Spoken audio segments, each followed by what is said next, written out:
Reddit, what's your most interesting NSFW fact? The porn industry has its own Hollywood.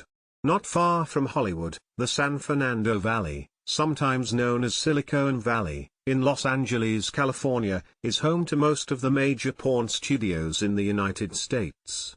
At one point in time, it is believed that 90% of all legally distributed porn was filmed or produced there. Like other films, most mainstream porn is filmed on sets. The San Fernando Valley is full of rental houses that major studios rent to shoot their movies. If you watch enough porn, you eventually start to recognize the rooms from the same set of houses over and over in each movie. This actually makes it really easy to search for videos if you're looking for specific details. It's so predictable that I can take a look at a scene set in a bathroom and immediately tell if it has a rubber ducky in it. Edit, I threw together an album of one of my favorite mansions since it had one of my favorite rubber ducks sitting in it for around 6 years, and dozens of pornos. Here are a few screenshots from the scenes. NSFW. Son of a bitch, he gets me every time.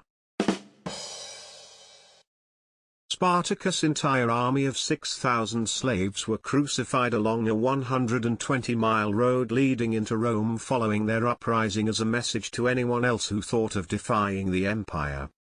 Edit, the road itself for anyone interested. Edit 2, it'd be an absolute crime for me not to give a shout out to this Spartacus show that ran for 4 seasons. It amazingly chronicles his entire story from being a slave in the fighting arenas to eventually amassing his army against Rome, whilst bringing characters from the various seasons that weren't previously connected together, also showing the political backstabbing and social climbing among many of the Roman generals, leaders and their wives, and making you care about each and every one of them. Would highly recommend to any Game of Thrones fans also during this off-season. For anyone considering to watch it, watch Blood and Sand then Gods of the Arena. Watching it as it came out is the right way to do it. Anyone interested about the show, please ask me questions and I'll try to convince you why it's amazing, as I rarely get a platform to speak about how truly underspoken of this show was. Finally, one that isn't about dicks. Crucifying 6,000 people makes you a dick. Cold water is much more effective at cleaning up semen than warm water, which just makes it more sticky. That's because semen is a protein like eggs. Adding heat makes scrambled eggs semen. Edit, if you want to have a hope in hell of getting semen out of your hair in a timely manner, you need to use cold water. Despite how much you will hate taking a cold shower, the feeling of semen flakes that you didn't quite get out is 100x worse. Good old cumlet. Everyone's anus wrinkles are as unique as their fingerprint wrinkles, was a recent till. Found a new way to unlock my iPhone. Potassium can give men better orgasms. The average banana, if inserted up the anus, can be used to stimulate the prostate. A man was having some stomach pains, so he went to see his doctor. The doctor looked him over and declared, "Sir, you have a tapeworm. Please come back in 3 days, and bring a banana." The man is confused, but he trusts the doctor, so he returns in 3 days with a banana. The doctor tells the man to take off his pants and bend over, whereupon the doctor introduces the banana into the man's system. The man is shocked. The doctor says, "Excellent job. Now please come back in 3 days with another banana." The man trusts his doctor, so in 3 days he returns with another banana. The doctor again asks the man to remove his pants, and again he introduces the banana into the man's system. The man is extremely confused, but his stomach pains aren't as bad anymore, so he will continue to follow his doctor's orders. The doctor says, "Great job. Now please come back in 3 days with a hammer." The man returns with a hammer 3 days later. He is extremely confused, but upon seeing the doctor he receives his instructions.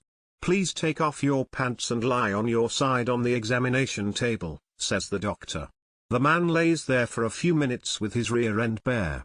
The doctor breathlessly grips the hammer and waits. The tapeworm pops out of the man's butthole, looks at the doctor and says, "Hey, where the fuck is my banana?" Bam bam bam bam bam bam bam. It was common for people to sit in on the consummation of royal weddings centuries ago. Edit, my two top comments are about royal peep shows and advice on cum removal. My sisters are now totally creeped out by why I know this.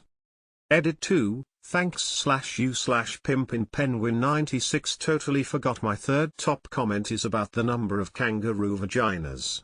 Don't know how I managed to forgot that. What do you do during? Do you sit quietly?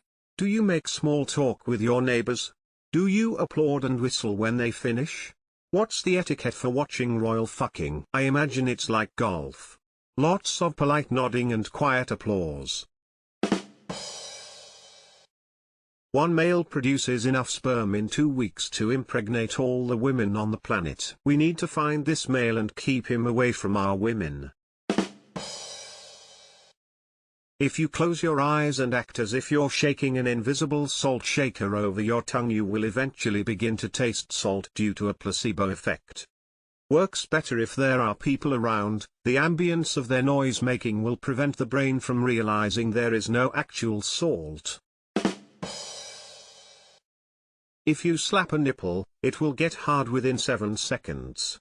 Works on males and females. My wife did not appreciate being woken up. Also, I can't confirm the theory because she moved to the spare room in less than 7 seconds. Vaginal fluid is largely comprised of blood plasma, which is why blood makes such good lube. Okay, maybe that was a fact and an opinion. Kangaroos have not 1, not 2, but 3 vaginas. Okay, story time. One time my vet friend was taking care of a wallaby kangaroo mix. It was hopping around just jamming along while we played Catan. Eventually, it came over to us and we started to play with it and pet and stuff. Well, my best friends held it and she told me to feel the inside of its pouch. The pouches aren't on the direct front of the tummy like the media would have you believe. It's more on the underside. Well, the wallaroo was a girl.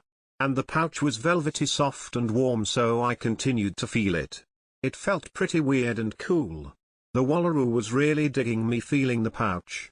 It stretched out like a dog having its belly rubbed. My vet friend looked down and said something like, "Hey, that's not its pouch." I looked down and realized that for a solid 45 seconds I had been finger blasting a wallaroo and that little whore was really digging it. TL, doctor, I finger fucked a wallaby kangaroo mix. Edit, I'm American. My vet friend was taking care of a racist insurance salesman's exotic animals. Edit 2, I was wrong. A wallaroo isn't a kangaroo mixed with a wallaby. Wallaroo is a portmanteau, just learned this word, of the kangaroo and wallaby. It's a separate species that size is in the middle of the two. My bad. Regardless, the damn thing was jailbaiting me for sure. You should have seen what she was wearing. Edit 3, now I know what RIP inbox means. Thanks for popping my gold cherry, stranger. That seems appropriate that this story would pop my gold cherry. I posted it to Tifu. Edit 4, the mods removed it from Tifu because it was considered bestiality and obscene. No bestiality? Reddit has changed. That sub is going downhill.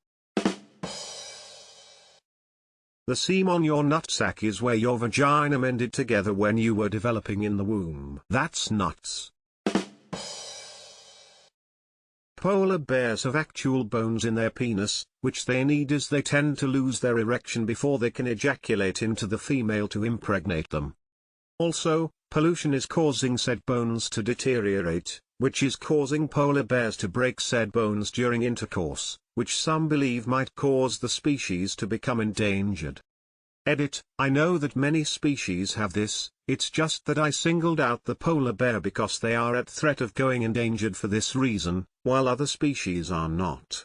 Polar bears becoming endangered is awful and everything, but I can't stop shuddering about breaking your dick during sex. It's the stuff nightmares are made of. The left testicle hangs lower than the right on most men. If the right is lower, he's probably left-handed. My right is lower. And I'm right-handed. Let me check WebMD. It's cancer. Edit, Velp. This blew up. Why not? For another gold I'll paint the Olalo hanger gold. Thanks for the gold. Edit 2, second gold has been issued. My testicle will be painted and pictures uploaded soon. Hashtag gold testis for Edigold. The average blue whale penis is 13 to 15 feet long. Also, when two blue whales get it on, a third whale is needed to keep them from sinking. Hence the saying, I don't want to be a third whale. Vaginas are self-cleaning and soap of any kind should never be put up into it. Many women use soap inside their vagina because they're trying to prevent themselves from stinking down there. However, putting soap in the vagina will only fuck with the pH and resident probiotics, thus actively causing the vagina to smell terribly. It then becomes a vicious cycle because the women will then use more soap inside to get rid of the smell, but that only makes it worse. Nothing should go inside the vagina to clean it, unless it's a medication or something prescribed by a doctor. Between the folds of the vulva, only water should be used close to the vaginal opening, as soap can seep in. Soap can be used between the folds in the vulva so long as it stays good enough away from the vaginal opening. Edit, if your vagina is stinky and you haven't been shoving soap/other cleaning products/other things up there at all, you might have an infection but not necessarily an STI. Vaginas aren't supposed to smell awful naturally. Natural musk? Yeah, sure, and some women are stronger smelling than others. However, the smell should never be putrid. If it is, see a doctor ASAP. If you pull a dick out in the office, you will get fired. In ancient Babylonian culture, every woman was expected to prostitute herself once in her life for the benefit of the goddess Mulishu. She would go her temple and would have sex with the first man that paid her, and she was not allowed to refuse. All the pretty women would be out of there immediately, but the deformed and ugly women would sometimes wait for 3 to 4 years waiting for a man to pay her. Edit, goddess name is spelled Mulishu not Muleshu. Some say that Op's mom is still waiting to this day. Working as an elephant castrator doesn't pay a lot, but the tips are huge. Spotted hyenas are one of the few mammalian matriarchal societies, with females outranking all male hyenas in a clan. This is because they typically show dominance through shows of aggression, using their pseudo-penis, and increased size. These penises have pseudo-scrotums and testes, are capable of erection, and work as an excellent defense against rape. The most dominant females are the ones that typically mate. However, birth typically splits open the clitoris and a lot of the structural similarities fall away until it properly heals. Apparently, first-time hyena mothers have an approximately 50% chance of accidentally suffocating their first cub in their pseudopenis during birth. Edit, a baby hyena is actually a cub. Jesus, what a way to die. If you get someone to lightly stroke/poke your inner thigh, your testicles will ascend due to the cremasteric reflex. Edit, as of today, the gayest thing I've ever done was to cause hundreds of men to stroke their inner thighs. The use of ascend makes it sound like they'll go to some sort of higher testicular plane of existence. Edward II had such a disastrous reign as King of England nearly 700 years ago that his enemies couldn't afford to keep him alive any longer, so they forced him to abdicate, imprisoned him and then had him assassinated by shoving a red-hot poker up his arse. He was then ironically nicknamed Edward Ironside. You forgot the best part. The people overthrowing him were a coalition of armies from France headed by his own jilted wife. It was well attested that Edward II was gay. Hence the anal ironing, Isabella of France and her lover, Roger Mortimer. She became known as She-Wolf of France. Mortimer and Isabella would put Edward II's favourite, and probable lover, Hugh Despenser the Younger on trial and watched him get castrated, hanged, drawn and quartered. She and Roger ruled England as regents for 4 years until her son, Edward III, overthrew them in a coup. Hell hath no fury like a woman who barely ever got laid. Edit, I forgot to mention that Isabella has actually been implicated by historians as being involved in the case of the burnt spit roast. It would not surprise me if she was. Edit 2, correction. He was not just castrated, but probably emasculated completely, whilst tied to a ladder apparently. He is a medieval representation of that event. NSFW, obviously. The vagina and the eyes are the only two self-cleaning organs in the body. What about my hands? Second mate. You named your hands?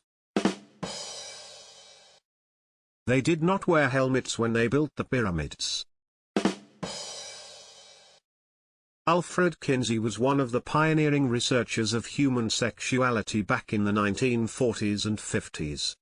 He also had a bad habit of shoving toothbrushes up his urethra, and additionally he circumcised himself without anesthetic.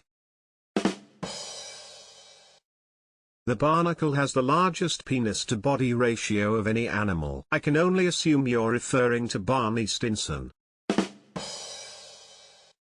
A guy can come at 25 miles per hour. I can usually come at about 45 miles per hour, depending on traffic.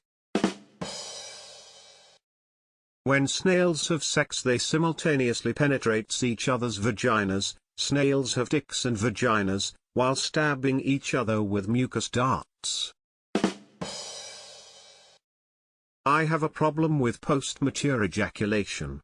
Used to be I had to fight to keep from coming too early. Now that I'm older, I can still get an erection, and it stays hard all night, but I have to fight with all my strength just to come. I literally wear myself and the woman out. Sometimes I just give up. She loves it for the first half hour or so, but then it just gets exhausting. And forget about jerking off to porn. Not a nice problem to have. On the plus side, I'm getting in better shape these days, just trying to fucking come. When Henry VIII wanted to bang his wife, he was followed by a procession of 30 to 40 people. All important people had separate living areas, and it took 2+ hours for the bed to be prepared for the royal copulation. Cum isn't water soluble. Also, tampons are the #1 cause of sewer backups. Number 2 is tree roots. And number 3 is number 2. When, if, a baby is circumcised, the doctors can use their foreskin to treat burn victims. I don't think I worded that properly, but hopefully I got the point across. That's a really useful tip. I don't know how interesting or NSFW this is, but coconut is a natural laxative. Remember that next time you're on vacation slamming piña coladas. Everything new I find out about coconuts just leads me to believe that they exist to make anal sex easier. Coconut is apparently a laxative to get you all cleaned out. Coconut oil is a great lubricant. Piña coladas to help the entire process along. Edit, guys, coconuts is also a euphemism for boobs. #confirmed. In a cruel trick of nature, the male G-spot is in his butt. So, you'll have to get over possibly appearing the tiniest bit gay if you want to experience your full sexual pleasure. Cruel? Speak for yourself, Buster. Necrophilia's legal status in US is weird, to say the least. Maryland, for example, doesn't really have specific legislation regarding that. It's explicitly stated to be a second-degree felony in Florida, by the way. Really, it's common sense that you really shouldn't fuck corpses, what with all the nasty decomposition and germs and all that, but just know that it's not really prosecuted similarly to most sex crimes. P.S. Can I take an opportunity to plug Stiff, The Curious Lives of Human Cadavers by Mary Roach here? That's how I found out about the weird as shit legislation in my area, at least. Edit, why the fuck is my most upvoted comment about necrophilia-related law? Also, I fucked up the book's title BC. I wrote this at like 10 at night, but it's fixed now. I also apparently need to make better word choices, but I'm not gonna be changing that one. Edit 2, this does not fucking deserve gold, but thanks anyways. Prior to the advent of artificial lighting, most humans didn't sleep 6 to 8 hours per night, but rather in 2 separate periods. The first sleep would last from roughly dusk until midnight or 1, then people would wake up for roughly an hour, before having the second sleep from roughly 2 dawn. What did people do during that hour? Mostly bone. But also pray and write poetry and silently reflect. Or op people. Witches were also thought to be active during this period, hence the witching hour. The words hysterical and hysteria both come from the root hystera, which is Latin for uterus. These words were originally used to describe madness experienced by women, presumably from either PMS or uncontrolled sexual urges. It's great because the vast majority of society does not realize this when using these words. Edit, sorry, hystera is actually a Greek word. Both of these words are however derived from the Latin word hystericus, which means of or pertaining to the womb. Thank you to those who realized this. I apologize for my lack of knowledge of Greek culture. I studied economics in college. They censor Asian porn, but I can see Goku's penis in Dragon Ball. The world record for longest cum shot is 18 feet. Edit, since this gained traction, I did some research and the same gentleman also holds the record for greatest height 12 feet 4 inches / 3.78 meters, and highest speed, 42 miles per hour / 67.6 kilometers per hour. I'm curious. Did they just have a guy from Guinness come out and watch the dude beat his meat or what? Hello Guinness, I would like to set the cum shot record. Later. What? That wasn't even close to the record. I have a fetish you've helped me satisfy. Walrus have a bone in their penis. A whale's penis is called a dork. A camel's bell end is called a dude. Pig orgasms can last around half an hour. That'll do, pig. During the Lewis and Clark expedition, a lot of sex was had. Because of sex, STDs were spread, mainly syphilis. They thought that mercury was a cure for it. You can literally follow their trail by following the mercury levels in the areas they camped at. Promiscuity and poison paved their path. 90% of couples over the age of 75 still have sex. Swans can be gay and have hot gay sex. Great, now I'm crying. Orchids are named after the Greek name for testicles. In the tip of your dick there is a little ridge that allows urine to pass in a uniform stream rather than a spray. Simply put, dicks are rifled. Men get random boners as an automatic way of maintaining length, like working out a muscle. This is controlled by testosterone, so if you take T blockers, perhaps to stop being a man, then the no reason boners go away, meaning if you want to maintain your length you must jerk off regularly. Of course, lack of testosterone means lack of libido, so that becomes rather unappealing. I know this all from experience. The upshot is I stopped caring about my dick size anyway. Edit, wow, this blew up a lot all of a sudden really late at night. I'll be up for maybe another half hour, and then I'm going to bed, but I'm more than happy to answer questions tomorrow morning. I'd also like to point out that I'm not a doctor, so all I can give is anecdotes based on my personal experiences and what I've heard from other trans people. If you think you have a problem with your penis, you should absolutely see a doctor. Edit 2, getting lots of requests for a source. WebMD interviewed a doctor of urology and had it peer-reviewed. I know y'all are iffy about WebMD, but from my experience their problem has always been overdiagnosis, not fact-checking, so I have no reason to think this information is false. Edit 3. Okay, I don't know if I'm making this clear enough. Most of you do not need to masturbate more to maintain penis length. Your body gives you erections while you sleep, and that takes care of it for you. Masturbating more will not make your penis bigger. Furthermore, if you don't get regular erections for whatever reason, be it erectile dysfunction or hormonal changes, such as with trans women, then your penis can shrink, thus where masturbating would come into play.